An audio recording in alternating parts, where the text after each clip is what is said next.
am really delighted and honored to have this opportunity to host Lizzie today. She and I have been talking about her book for some time and also about doing this event.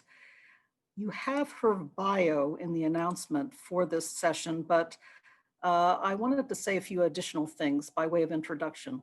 Elizabeth has had a short but spectacular career in the U.S. Foreign Service, distinguished as well, winning the State Department's highest award for consular work. She immersed herself in South Sudan in the midst of a significant crisis that grew into civil war. I was impressed to learn that when she went to work at the State Department's 24/7 Operations Center, so-called Ops Center, upon her return to Washington, she was already famous for being Lizzie from Juba. She was calling ops at all hours to keep the secretary and the state leadership informed about the crisis and to take their instruction. Lizzie clearly loves adventure. I have not been to South Sudan myself, but I have been to Djibouti, and I appreciated her description. Climate, mostly 100 to 120 degrees Fahrenheit, morning air, dusty, evening air, extremely dusty. She lived, as many of our diplomats and military personnel in remote places do, in a shipping container. It did have air conditioning and a screened-in porch. The last thing I will say is that she came by that adventurous spirit honestly. Her book is dedicated to her grandpa, Paul Bergstrom, who inspired her to travel and encouraged her to write. Without him, she wrote, she might have been an entirely different person.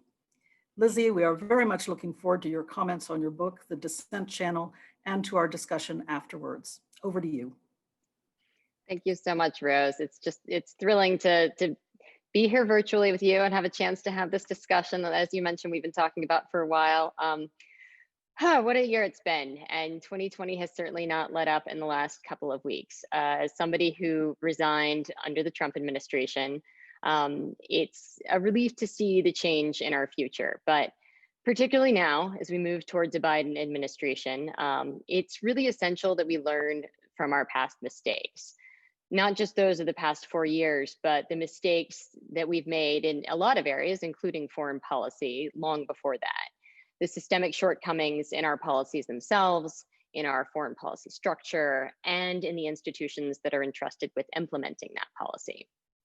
So my book might have concluded during the Trump administration with my resignation, but most of the narrative is actually directed at calling out problems that long preceded the current administration. In it, I use, as you've referred to, my story of being a junior officer in South Sudan in the lead up to the Civil War and during the Civil War to show how our foreign policy is driven by inertia and short-term political thinking quite often, instead of on principles and long-term strategies, and what the costs can be of this type of approach. So just briefly, 3 kind of overall messages to introduce folks to about this book. There is the South Sudan story, or really the story of the United States in South Sudan. This is a story that a lot of people are aware of, but it hasn't really been fully told. And my book kind of spells it out across how we began as major benefactors of the country and its independence, but how our decision to maintain a steady course, continuing to give the benefit of the doubt to our chosen protagonist, really led our foreign policy approach down a dangerous path. Kind of the second overall story is the one that I interspersed throughout the book is the broader picture of U.S. foreign policy.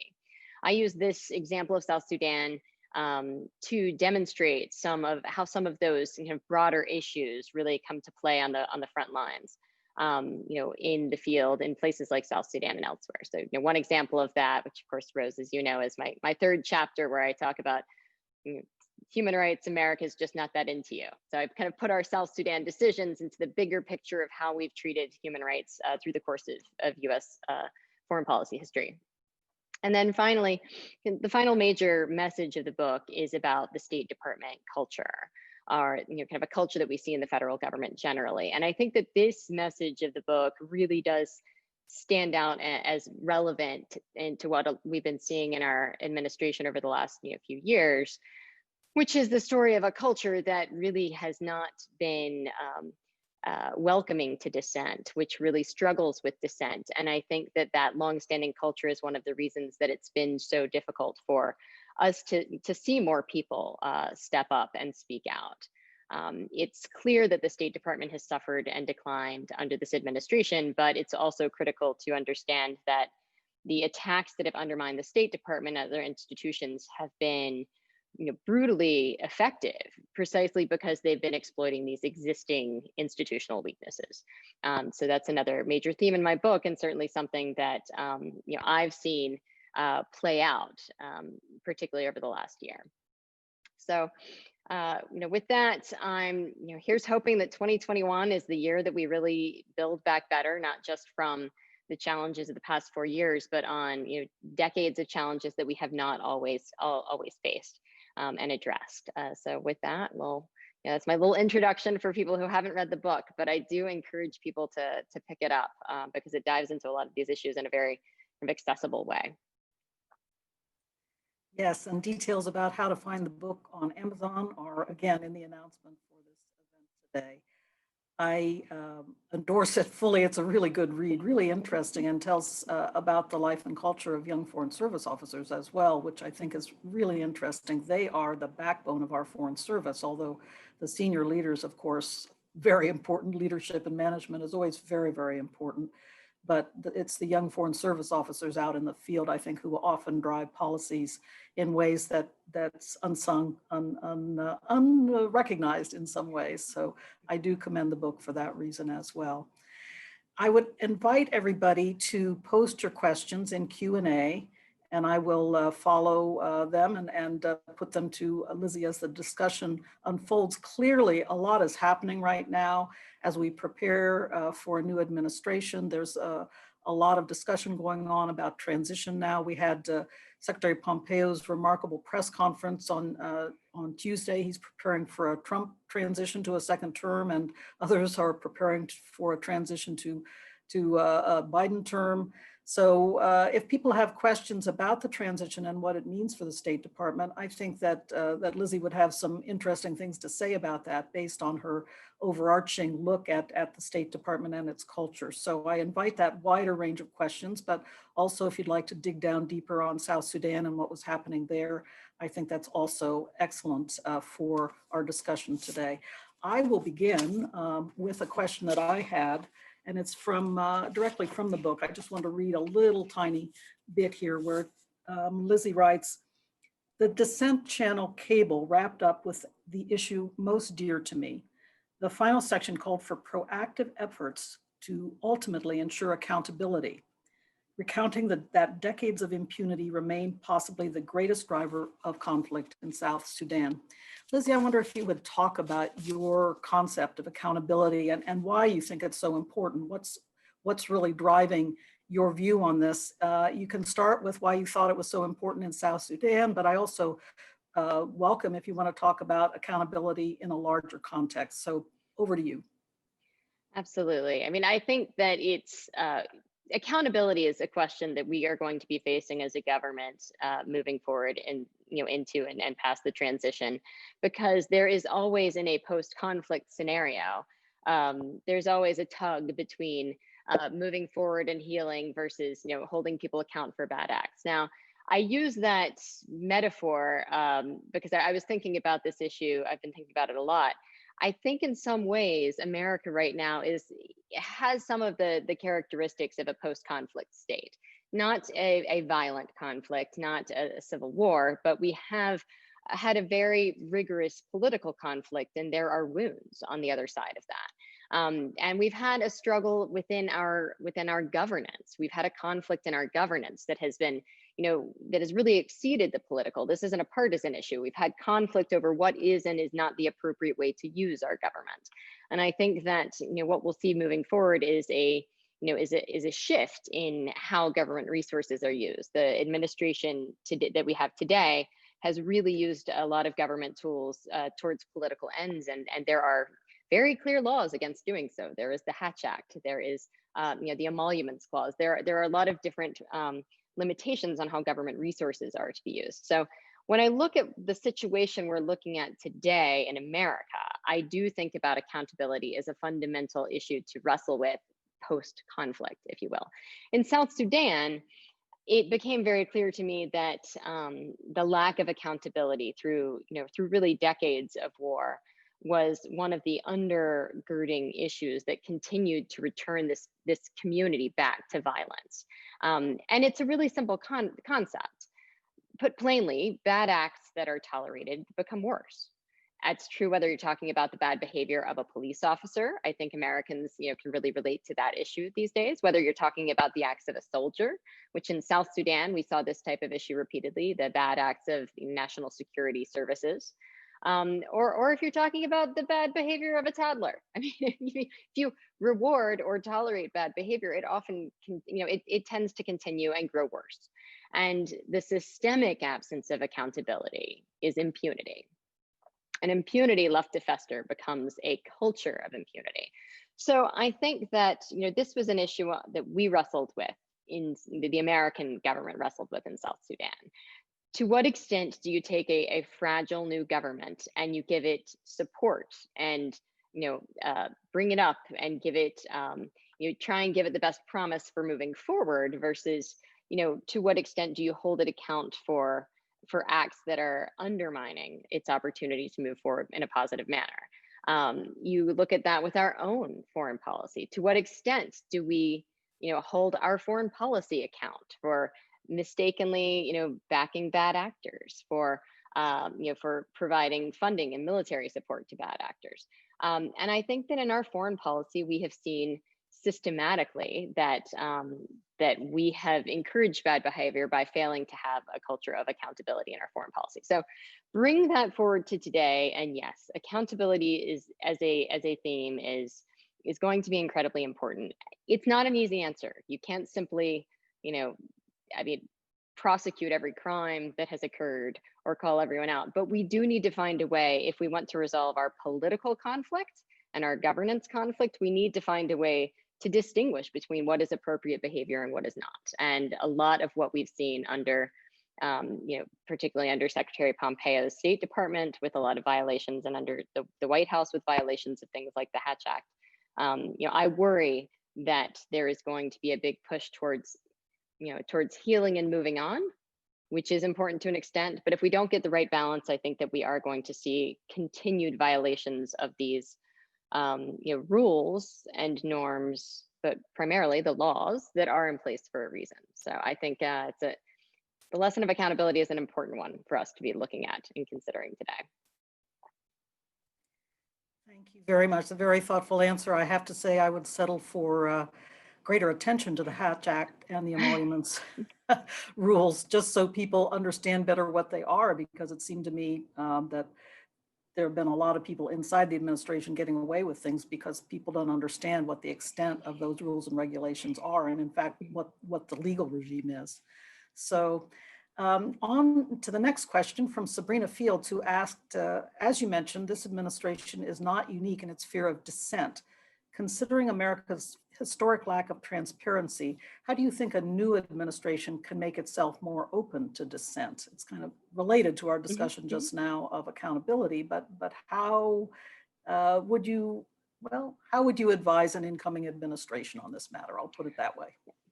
I think that there are a number of different ways that you can do it, and you have to look on multiple levels. You have to look at kind of the government writ large, which is, how do we ensure that our government is considering a wide range of views and options when we consider the impact of, whether it's foreign policy or domestic policy. And I think that, part of a way to do that, and one thing that we have heard is that the Biden administration might be considering, kind of a cabinet that is a team of rivals kind of approach, which I think that there is a benefit to that, to bringing people in with different views and people who come from different directions. But I do think that the more important issue is going to be at the institutional levels, and which it will be more important now than ever to find a way to foster dissent and speaking out, because there's been so much damage to the institutional tools that have been used historically to address these matters. Everything from the Inspector General's offices across different institutions that have really been undermined, to enforcing the protections for whistleblowers, which we've seen retaliation both in the State Department and a number of different agencies.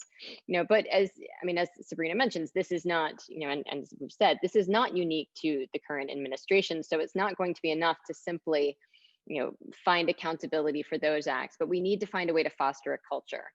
The State Department's Dissent channel is a pretty unique tool, and it's a topic I discuss a lot in my book because it is a tool. It's the title of the book, but it's a tool that I used and that I grappled with. While it's exemplary in that we have this formal tool that invites people at any level to raise their concerns about our policies, as you read in the book, it's in my experience, it really didn't foster that discussion. It kind of was the way it's developed over time is it kind of boxes it up and it's like, okay, thank you for your consideration. I'm going to put that over here. There are these interesting bureaucratic characteristics to it that make it very ineffective. For example, and apologies for the boring State Department bureaucratic part, but you can search for cables in our system. And if they're not at certain classifications levels, you can find them. Anyone who wants to read up on a particular subject and has the right clearance level can read them. That's not true for the Dissent channel. You cannot search our systems to find other examples of dissent on any subject. They are in a separate kind of box that that other people can't reach, which begs the question of, how do you foster discussion if nobody else can get involved in this discussion? So some very simple, kind of bureaucratic changes to that system can help it become more of a conversation. But actually back in the 1970s, when they first established the Dissent channel, they, and I only learned about this after I wrote the book, when some retired Foreign Service officers reached out to explain it to me, who'd been involved when the Dissent channel was first formed. There used to be a forum of discussion along with it. Rose, I'm not sure if you're familiar with that. I don't even know when it kind of went into decline.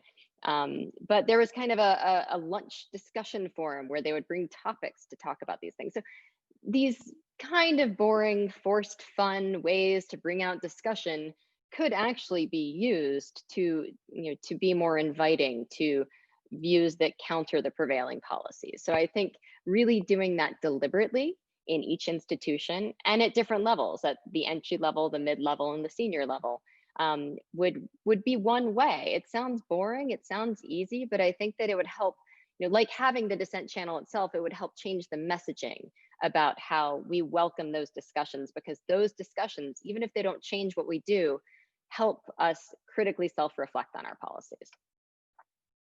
So, short answer, boring, bureaucratic, lunch hours and things like that. But it can work. And I was taken in your book, your description of briefing the special envoy. He gave you a lot of time, and that was very, very good. But then when it came back through the process, through the policy planning office, the SP office, it was kind of boxed up in a nice little box where nobody else could see it.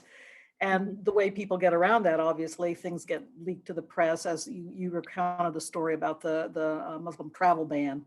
And that resulted in a big Dissent channel cable with a lot of signatories as well. But, that's a choice.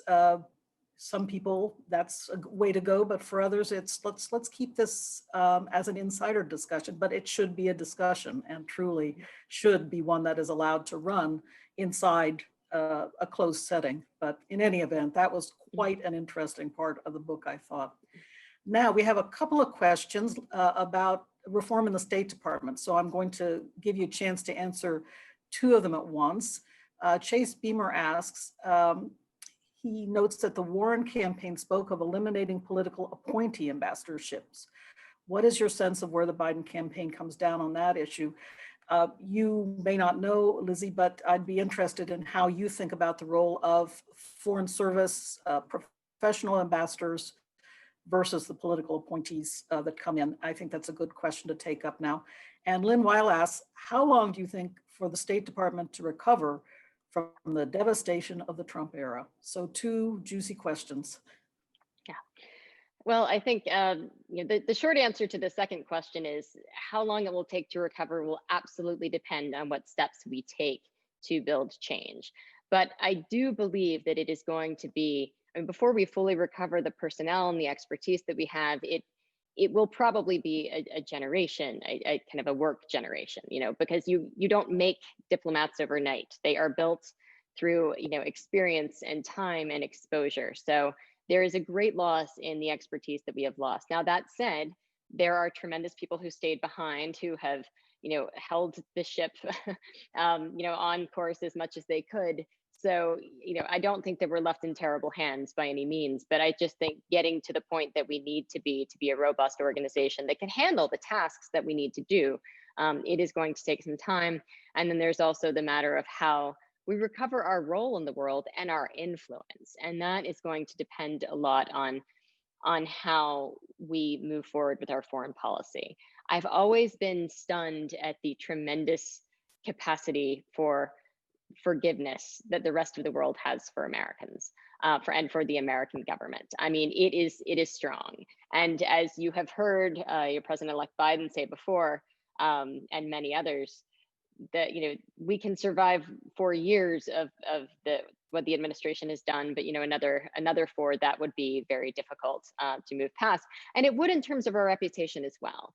But at the same time, I do think that we're going to need to be smart about how we re-engage with the world. And if I had a few minutes of time with President-elect Biden, I would advise him to re-enter the world with humility. America has proven that while we have exceptional potential, that we are susceptible to everything that the rest of the world is. We're susceptible to the strong man appeal. We are susceptible to treating our own citizens poorly. We are susceptible to a lot of to a lot of the same things that we continue to try and advise other countries against. So I think it's going to be important how we re-engage. And we need to rejoin the WTO. We need to re-engage with the UN and with the international community.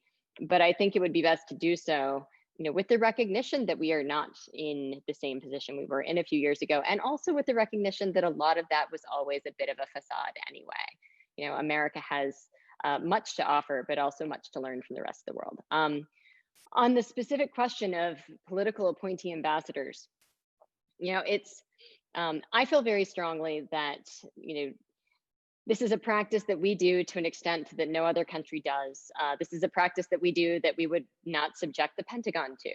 I find that rampant appointment of wealthy donors is a horrible idea. Now, that said, and I imagine Rose would probably agree, but we've also had some excellent political appointees. Not everybody who's an excellent ambassador needs to be career, but I do think that there need to be some basic standards of experience. And I think that it would be a wonderful move to have a cap on the percentage of ambassadors who can be political appointees, for a couple of reasons. Not just because of the quality that you get in the experience, but also because we need a career foreign service. And as the upper ranks, not just of ambassador level positions, but all across the board get filled with political appointees and people who worked on campaigns, that starts to really shrink the opportunities for moving up for career diplomats and career civil servants. And if you need to have somewhere for them to move up, or people don't have a reason to do the incredibly hard work. As Rose mentioned, we put a lot on the backs of junior officers, and if they realize that you're going to get up to an upper mid-level position and then you're going to stall out because all of the good positions are political appointees, you're not going to have people like me down in the grunts, working 90 hours a week trying to do really important work because there's nowhere to go. I think that there could be a balance struck between having a specific percentage of positions that are retained for experts, career people, and then also you need to have some basic qualifications for people who do fill political appointee positions, so we don't have people who have absolutely no experience with what they're doing. But importantly, it shouldn't just be limited to ambassadorships. Over the past few administrations, the number of appointments that are going deeper and deeper and deeper into the State Department have really started to limit the influence of the career officials. And while I think that a lot of people who come in from the outside, particularly from activist worlds and other academia and other areas, people who move from development into diplomacy, they bring different things to the table, but we do need to ensure that we don't get drowned out by people who work on campaigns, because that is not necessarily the best way to build the expertise and depth that we do need to do our jobs well. Yes, I'll just comment briefly. I definitely agree with that. And when I was Tea Undersecretary, I was always very mindful that we needed career civil servants and career foreign service officers all the way up. My PDAS, my principal deputy, was always a senior foreign service officer because we needed that connective tissue to the department as a whole, to the institution as a whole. So you have to strike a balance. I think political appointees bring in fresh ideas. They bring in agendas, new agendas to drive forward, I hope in positive ways, but there does have to be a balance to ensure that there are those opportunities as Lizzie recounted. Let's turn back to Africa for a moment. We have a couple of questions from people who are interested in your thinking. From Michael Cruz: as a person who grew up in South Africa and lived there for 25 years, could you give an overview of what regions of Africa the State Department focuses on? And maybe you have seen that change over time. So if you'd like to say a few words about that. And from George Mason, he would just like to know how you became interested in Sudan in the first place. Why South Sudan in particular versus any number of other countries in that part of the world? All right, these are all good questions. I want to go very quickly back to Chase's question because I did not answer his specific question of where the Biden campaign comes down on the ambassadorial appointments. Very briefly, I will say that the campaign has been specifically asked whether they will not appoint donors, and they have specifically declined to answer the question. So short answer is there will be some of that. But I do think that there will be a much higher bar. And my hope is that there's some legislation in the works that people might be able to put in some basic standards and hopefully get a real senatorial review. So apologies for not answering that before I went off on a thing. So now back to Africa. South Africa was actually the first place I lived overseas. I studied abroad at University of Cape Town. So that really shaped a lot of South and Southern African politics shaped a lot of my interest in actually moving into the Foreign Service. So that's a really fascinating part of the world. In terms of the regions in Africa that the State Department and the government is focused on, it's shifting and changing a bit because there are some different interests. We've had the kind of prevailing interest over the past 15 years has really largely been in counterterrorism activities. That's been a major focus, and because of that, there have been specific areas of focal points, which have been, of course, Somalia and the Horn of Africa, very importantly, and a lot in West Africa. But a lot of that has been quite narrowly focused. We do see a level of engagement in countries like Kenya that have both counterterrorism interest points and other matters like economic interests that are increasing. But I'll say, and I hesitate to say this, but I will say that there have been kind of shifts in attention under the Trump administration that you did see towards, looking more into what the economic partnerships can be. I won't dive deeply into, how well thought out the initiatives were under that, but I do think that it's very important, and we're thinking about that. Africa is growing in its importance as a trading partner with different parts of the world, building economic connections between the continent and other parts of the world is very, is both important for stability purposes, employment, jobs, and things like that. But it's also just something to think about because it's a large and growing continent. So I think that you have seen on the inside, over the past, number of years, even before this administration, there's been that tug of war between, we're looking at humanitarian crises, human rights crises, and conflict and disaster. We're looking at counterterrorism measures, which are all complicated by, climate issues that also affect humanitarian issues. And the flip side of looking at, where are the opportunities for growth, that the parts of the continent that do not look like war zones, that do not look like a lot of starving children, the places like, parts of Nigeria that have, robust economic growth and arts programs and fashion to offer to the world. And you see that in Nigeria, Kenya, South Africa. You see a lot more to offer than just how do we help keep the continent from crisis. So the short version of that answer is there are folks within the government who are looking at all these different regions and who are looking to build up our kind of economic partnerships and other partnerships with the continent. But that said, as we're moving forward, while there might be, there is increasing terrorism in different parts of the continent, and that will always continue to draw our attention. And right now, there is also an increased interest in how Africa, like how everywhere else, fits into the big power competition. So right now, if you were going to ask, 9 out of 10 people at the State Department what they're looking at in Africa, and they'd be like China. So that's going to be a struggle. How America sees African partners in different countries in different parts of the continent, because it's huge and diverse, and how we continue to look at them through the lens of other countries that we are more worried about. So if I were going to make a guess in the next few years, we will be very fixated on what China and also Russia are doing on the continent, which has been growing. But as those countries continue to get more interested in things like African economic issues and infrastructure and development, so too will our interest in the continent grow. I had one more question here, which was, yes, how did you become interested in South Sudan in the first place? Oh, why did you want to go there? Because I was naive. Because I wanted, the real answer is I grew in my interest in the African continent I actually grew up in Mississippi. So my little trajectory to get to South Sudan goes Mississippi to South Africa, because I was fascinated by apartheid, coming from a place of significant apartheid myself growing up. That's how I first got to the continent. And then I found myself increasingly interested in different parts of the continent. But by the time I joined the Foreign Service, I was very buoyed by this idea that the United States could be this force for good in the world and democracy. And lo and behold, you see this new country that the United States cared a lot about.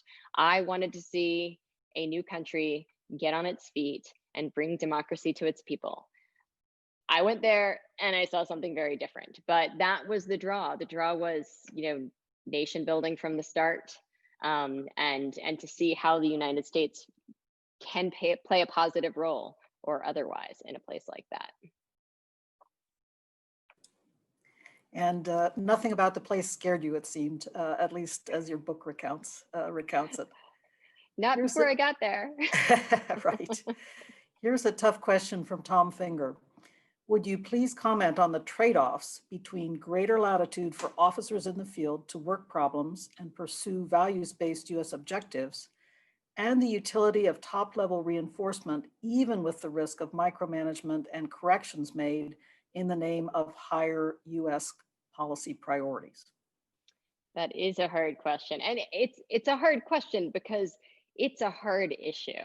And as I detail in my book, I went from being, I was second tour, I was a junior officer. I arrived thinking, frankly, that I knew nothing and just had a lot to learn. I grew a little astounded at our human rights position in the country and suddenly thought I knew everything. Rose, I'm sure you've seen junior officers like that. But I kind of grew through this trajectory to get to the point of understanding that there are higher priorities, understanding that there are difficult gives and takes. And a great example for me in South Sudan that I struggled with then and still struggle with is the American priority in East Africa at the time, was largely this counterterrorism effort going on in Somalia. At the time, I did go on to serve in Somalia and understand much more about it now than I did in 2013 when I was serving in South Sudan. But it was dumbfounding to me that we continued to support Uganda, which was playing a very destabilizing, difficult role in supporting the administration in South Sudan after the war and really propping it up after the war broke out.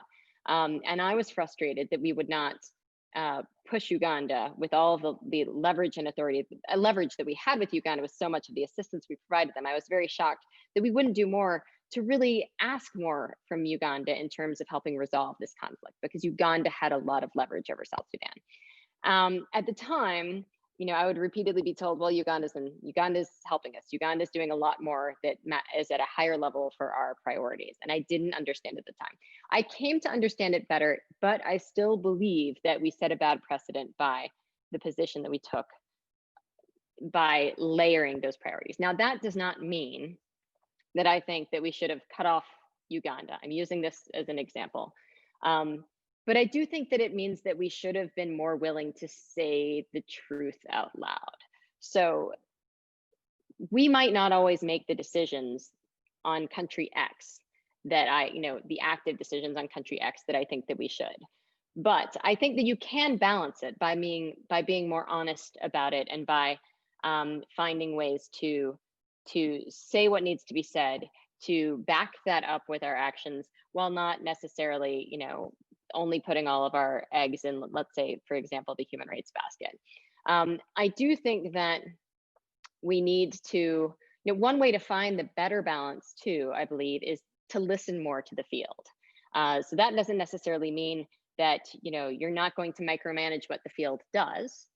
So talking about this between Washington and your mission in the country. But I think that one of the reasons that those decisions are often very, very short-sighted coming out of Washington, and why the micromanagement is short-sighted, is because there becomes, particularly in a crisis, the sense that, in Washington, that they know best, they see the big picture, and there's always a concern that in the field, the mission is, too close to the problem. I think that we need to put more trust in our embassies. I think that we need to put more trust in our ambassadors. I think that sometimes we have multiple layers in South Sudan. We had our ambassador, but we had a special envoy for Sudan and South Sudan. It's based out of Washington. That type of challenge made it very difficult for our ambassador, who should be the top position, on South Sudan for the country, to really push what we knew and what we saw was happening in the field. So in sum, I would say that, I do think that we need to give more authority to the field. And part of that also is giving more authority to the State Department, because it isn't always that the problem is Washington, it's the difference between the State Department and the White House. So, part of that is the National Security Council has gotten so big and all consuming. So I think to the extent that we can, even if you're not pushing as many decisions out, you need to really take more seriously what you're hearing from the field. Thank you. That is a topic that can be debated and discussed forever, but very, very interesting answer. We have a lot of interest in talking more about accountability. Joe Sinnott asks, more please on accountability versus healing. What thought frameworks would you use to find the right balance? From, let's see, there were 3 of them actually, so I'll just read them very quickly. Jeffrey Ding says, how does the culture of accountability in the State Department, in your view, in your opinion, compare to the culture of accountability in other agencies involved in shaping US foreign policy, such as the Department of Defense? And Marty Hellman takes it to a philosophical level. Might a compromise between healing and accountability be to make it clear that in the future, certain past acts will be considered a crime? In other words, to give early warning of the nature of accountability in future. So that's a conglomeration of questions, but there is, I think, a great deal of interest following your first answer on the questions. So please dive in a bit more on that topic, Lizzie. So, on accountability versus healing, it is such a hard question, but I think that we see over and over again that the tendency is to go more towards healing. It's easier in a lot of ways. But I do think that you can balance it and find both ways. And I mean it very honestly when I say that, at some point in the future, I don't think that it would be a bad idea for the US government to look at alternative options, things like truth and reconciliation commissions. That might sound absurd, but there is something to putting out plainly that something was wrong.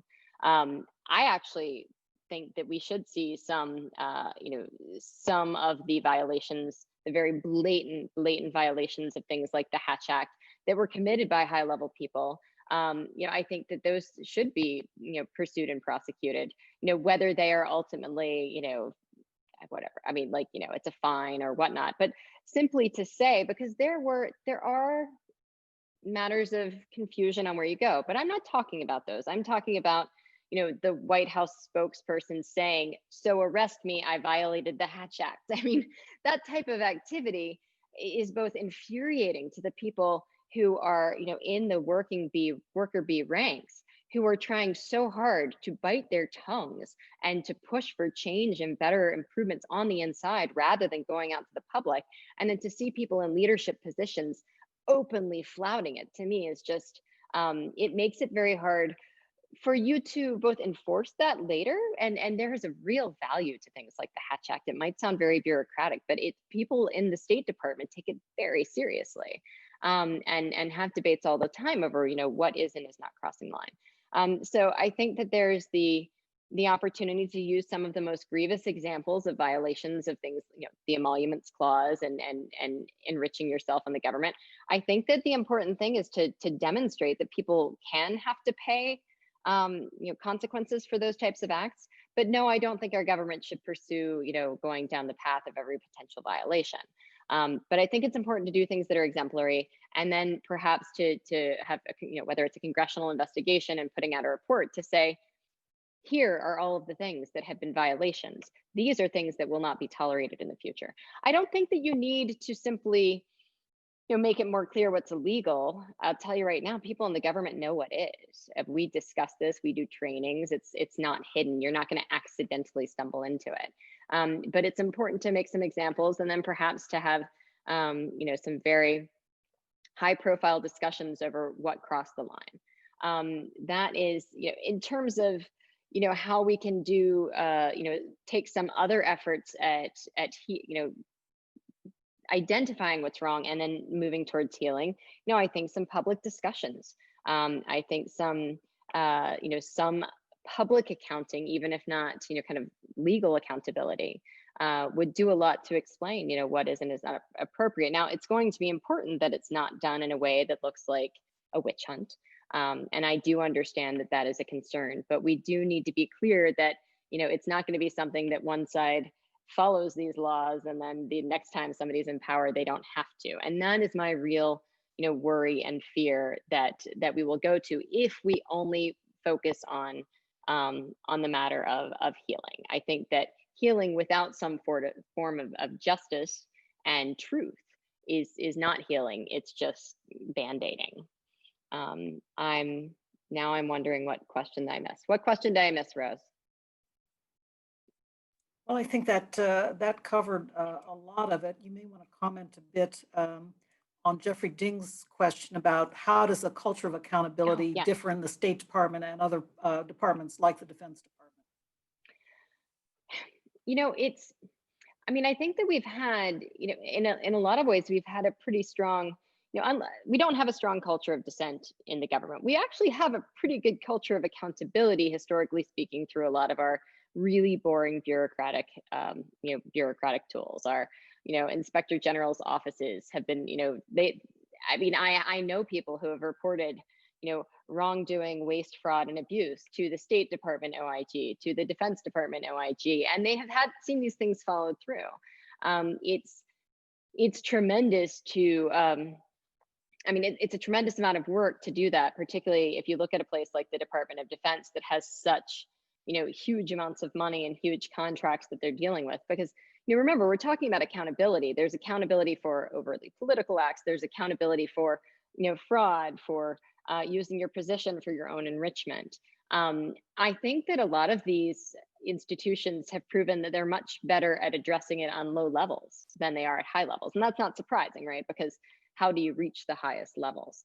I know that there is a good level of accountability for that type of thing in small reported cases in the State Department, consular issues, that type of matter. But I think a lot of it, when you're talking about a broader culture of accountability, I'm not sure how strong it is in the Department of Defense, because there's such a kind of relatively weak monitoring and evaluation of a lot of what goes on at the department. That's a whole nother conversation that I could have about oversight and the oversight role of Congress, which we'd have to have a whole nother hour for. But I do think that this opportunity offers us a chance to improve that record and to demonstrate that we can do that, not just for low-level contract violations, but for people who do that at really dangerous levels high up. And you need to ensure that people feel like there's accountability at the higher levels, because that works its way through the entire culture. And the culture right now says the people at the top can flout the laws and the rules, so why would anybody else follow it? I think as a first order of business, we need to reinforce and reestablish, in some cases, strong OIGs. And I would start Absolutely. right away with the State Department, but the other agencies have also, the OIGs have been under attack. So we really have to focus on that, I think. We actually have two more questions about reform in the state system. So I'll give them again both at once. Ed Cuevas says, what do you think about the possible formation of a diplomacy academy similar to the military academies, where we can grow and train a corps of diplomatic officers starting at college age? What would it be like to establish such an institution? So that would be a West Point for the Foreign Service. And Steve Pfeiffer asks, one suggestion made for restructuring states several years ago was to come up with regional undersecretaries who might be based abroad to align with the military's geographic combatant commands, whose commanders now have major authority and a great deal of autonomy out in their regions. He says, I'm not sure I like this idea, but what would your thoughts be on it? Well, I'll start with the idea of a diplomacy academy. I think it's a wonderful idea. I think that one of the weakest aspects of the State Department is that it has never invested in training and education in diplomats to nearly the level that our military does.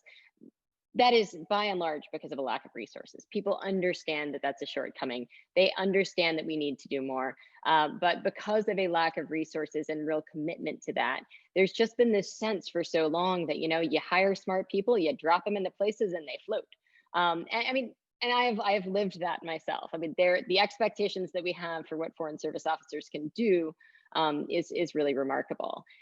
And that's a big reason why we have gotten to a point where, defense really does drive our foreign policy. We have a military-led foreign policy in a lot of ways because the military has for so long been so much better resourced.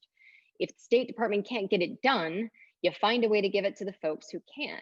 Now, the real answer to that is help the State Department be capacitated to do that.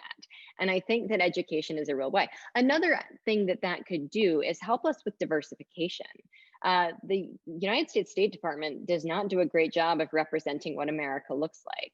And that's not just, for the image that it puts abroad, but it really goes to having a better understanding of what our country is, what it brings to the table, what its weaknesses is, what its strengths are.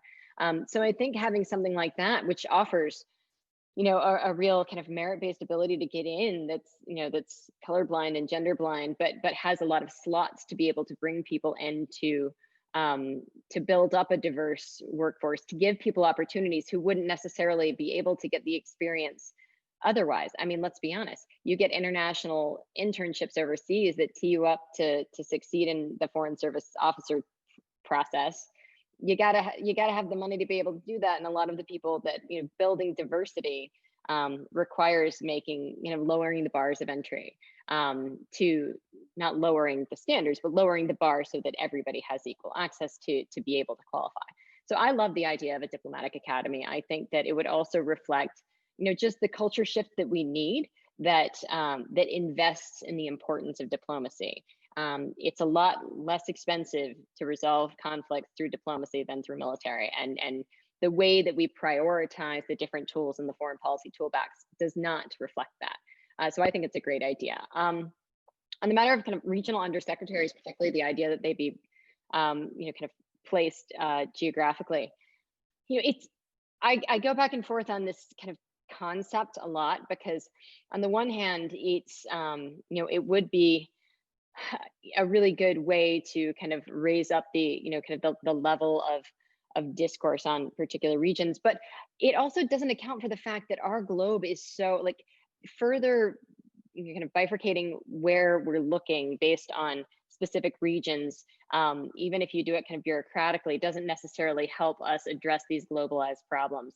It already struck me that when I went to Somalia, my ambassador, Steve Schwartz, would always say, man, I would give one of my Africa tours for just one tour in the Middle East to better understand Somalia, because it is kind of culturally, and its global issues are so much more in that Gulf and Middle Eastern space than in sub-Saharan Africa space. But as we look at things in this kind of look at the region point of view, you miss out on how those regions factor in. So that doesn't necessarily mean that it wouldn't be a good move. I think that having higher leadership in the field would have real benefits, but I also think we need to balance that with the fact that our world and the issues that we face are so interconnected that, you know, it becomes a real risk if people are looking at things only through their region. Very good, thank you. Tim Elliott asked an interesting question. It's about the impact of the Trump administration on so-called track 2 diplomacy. That is, you know, outside groups who are often academic or sometimes, in my experience, associated with the academies of sciences. And they, you know, work to shape policy without, of course, being official participants in the policy process. His question implies that there has been a strong impact on track 2 in the current administration. And he asks, how do we come back from that? I don't know. Do you accept the hypothesis? And how would you comment on that? Yeah, I mean, that's an interesting way to look at it. I mean, part of me thinks that there's actually a really good lesson to be learned by finding a more effective way to bring in more kind of more players into the discussion in a way that could be productive. I think if you look at it in terms of a way to kind of bypass what we have as a structure that deals with our diplomacy, I do think that has some costs. I do think that we need to get back to a place where, you know, where we are trusting our diplomats and our professionals, our career people, to lead and guide what we're doing, you know, to bring the expertise. But I do think that we probably lose out if we try to automatically cut out, you know, kind of the outside inputs. Now, one idea that has been floated around in some of the different kind of revise the State Department's approaches is the idea of having like a diplomatic reserve corps, which would be a way of kind of formalizing that relationship with outside groups, and also kind of, you know, pulling in from expertise on the outside, but doing so in a way that's kind of structured and fits in the system rather than overrides it or undermines it. So I think that there's, you know, particularly in the scenario where we have so few resources, first of all, we need more resources for diplomacy. But that is one way that you might be able to capitalize on what different parts of the American public have to bring to the stage. So, I mean, that doesn't really answer the question about, you know, if we need to pull back from this, but I do think that there's a role for that type of player in what we do, but it needs to be one that doesn't undermine the official channels. All right, very good. We have a couple more questions. Again, back to accountability. You've really sparked a lot of interest in that. Jeffrey Richardson asks about the role of USAID in the State Department with respect to accountability and overall policy. And I know you've got experience with AID, so I will be glad to hear what you have to say about that. And Surya Omar asks again, how do we keep from falling into cycles of retribution? You did answer that in some ways in your talk about accountability, but if you wanted to comment any further on that, Surya would be interested. So again, over to you. All right, so you know, USAID, I mean, before I joined the State Department, I did a lot of, I did consulting work with USAID for several years. So I know, I speak fluent USAID. I understand their culture. And because of that, it made me a lot more kind of sympathetic to the struggles between that relationship with USAID and the State Department. But this is a discussion that I have had with millions of my USAID friends, both prior to and during and after my time in the State Department, which is USAID, our development work is a foreign policy tool. It is not it is not a mechanism that is altruistic. It is certainly intended to do good things, but it must fit in with our overall foreign policy priorities and strategy in order to be effective. So I think that if you're looking at issues of accountability with USAID, and forgive me, this could go in, accountability and USAID question could go in many different directions. So I'm just taking a stab and following down this path. If that's not what you're thinking about, please email me and I'm happy to give a different answer. But so I feel as though, there has to be an understanding of how it fits in that bigger picture. And it has to be something, I'm not saying, use it as, we use it as a carrot and a stick, right? We use development as a carrot and a stick. I think immediate humanitarian relief is a different factor. I don't think that you punish the people of a country because their government is misbehaving. But in terms of development, I think that it's very important to recognize what the potential negative consequences are of the development aid that we offer. One example in South Sudan was that we were providing assistance and advisors into several different ministries when the war broke out, and months into the war, we had advisors in the Ministry of Petroleum, the Ministry of Finance. And for me, and they would repeatedly tell us, we're not here to send information back to Washington, we're here to help the South Sudanese. But when you're helping them make and manage money that prosecutes a war, that really does undermine what our purpose is in that country. So you have to look at issues like that and to see whether our development work is helping promote what we're trying to do in a country or potentially undermining it. So I think that we have to be very, very careful about that when we're talking about, and that's not just the accountability of, how are they using our assistance, but that's the accountability of our foreign policy to our overall foreign policy goal. So I think it's a really important question, and it's an issue that we grapple with a lot. But on the other question, cycles of retribution. How do we avoid cycles of retribution? Well, you avoid cycles of retribution by being based in the rule of law, right? I mean, you don't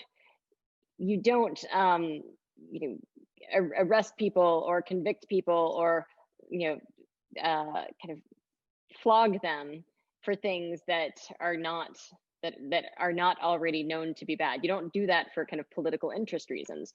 So for something like pursuing Hatch Act violations, that's not retribution. That's the law that's on the books. And if the last administration failed to actually hold people to account, it's incumbent on us just to demonstrate in real means that is something that is still the law. And now that is different from, like what happened under, inspectors general being sacked because they were pursuing real cases of graft and abuse. That's retribution. Finding some way to ensure accountability for those people who sacked the IG, inappropriately is actually following the law. It's illegal to do that. So I think it's very important that all of this be really founded in a legal basis. We can't pursue personal vendettas. We need to pursue, ensuring that the law is respected in one way or the other. Very good. Lizzie, we are down to our last minute, and I have two somewhat personal questions to ask you. They could take just yes or no answers, I suppose, or you can comment. Claude Ezrin asks, would you like to go back to the State Department in the Biden administration? And Lynn Weil asks, please reconsider enlisting in our Foreign Service. So this is your last chance. You could also make any other remarks you'd like to make, but like to hear what you have to say. Well, I will start by saying, wow, what a great set of questions, just rapid fire. This has been a wonderful group to talk to. As for my plans, I am probably like many Americans today in like an existential what do I do now crisis. I don't know. I would love to return to serving. For me, the most important thing is that I find a way to use my experience and my position to better help push along these issues that are very important to me, the issues that I talk about in my book, which is, having a more accountable, long-term thinking foreign policy that really serves the American people. Whether that's inside the government or outside the government, I'm not really sure what the best place is yet. But I will say I have really enjoyed my freedom of speech the last 3 years. And that is something for anybody considering going into the Foreign Service. I love the career. It is wonderful. But I did miss, because I was a rule follower, I did not violate the Hatch Act. You are very limited in your free speech. So you have to know that you're giving it up for a purpose that really is meaningful, where you can have an impact. So if I could find that spot again, I would do it. But meantime, I'm really enjoying having an opportunity to speak with groups like this one and share my thoughts, and maybe some of them will be picked up by the Biden administration. We will see. Excellent. Thank you so very much, Elizabeth Shackelford. Wonderful discussion today. Thank you particularly for diving down so deep on accountability. We had a lot of interest in that, but also very good to hear about your personal commitment to the continent of Africa. And I, for one, hope maybe you'll land there as an ambassador one day. So either a political appointee or a foreign service diplomat. So please join me in at least a virtual applause for Lizzie. And thank you Thank again you so very, very much. Thank you to all our participants today, and look forward to our next time together. All the best.